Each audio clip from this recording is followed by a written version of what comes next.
JE ஆர்வலர்கள் அனைவருக்கும் வணக்கம். 2025ல நடக்க போற ஜேஇ மெயின்ஸ், ஜேஇ அட்வான்ஸ் எல்லா டேட்டுமே அனௌன்ஸ் பண்ணிட்டாங்க. அதன்படி பார்த்தீங்கன்னா, ஜேஇ மெயின்ஸை பொறுத்த வரைக்கும் செஷன் 1, செஷன் 2 நடக்கும்.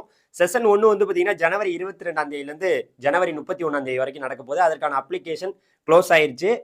இந்த செஷன் 1க்கான ரிசல்ட் வந்து பிப்ரவரி 12ஆம் தேதி வெளியாக போகுது.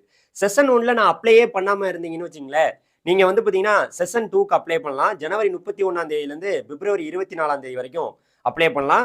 இந்த செஷன் 2க்கான எக்ஸாம் வந்து பார்த்தீங்கன்னா, ஏப்ரல் 1ஆம் தேதியிலேருந்து ஏப்ரல் 8ஆம் தேதி வரைக்கும் நடக்க போகுது. செஷன் 2ஓட ரிசல்ட் வந்து பார்த்தீங்கன்னா, ஏப்ரல் 17ஆம் தேதி வெளியாக போகுது. அதுக்கப்புறம் வந்து பார்த்தீங்கன்னா, ஜேஇ அட்வான்ஸை பொறுத்த வரைக்கும், அது வந்து இந்த இதில் வந்து நீங்கள் 2,50,000 ரேங்க்குக்குள்ள டாப் 2,50,000 ரேங்க்குக்குள்ள வந்தால் மட்டும்தான் இந்த ஜேஇ மெயின்ஸ் எக்ஸாம் எழுதி டாப் 2,50,000 ரேங்க்குக்குள்ள வந்தால் தான் நீங்கள் இதுக்கு எலிஜிபிள். அதற்கான எக்ஸாம் என்பது வந்து பார்த்தீங்கன்னா, உங்களுக்கு மே 18ஆம் தேதி நடக்க போகுது. Paper 1, paper 2வா. ஸோ அதனால இந்த விஷயங்களை நீங்கள் புரிஞ்சுக்கங்க. நம்ம சேனலை சப்ஸ்கிரைப் பண்ணிக்கங்க. நன்றி.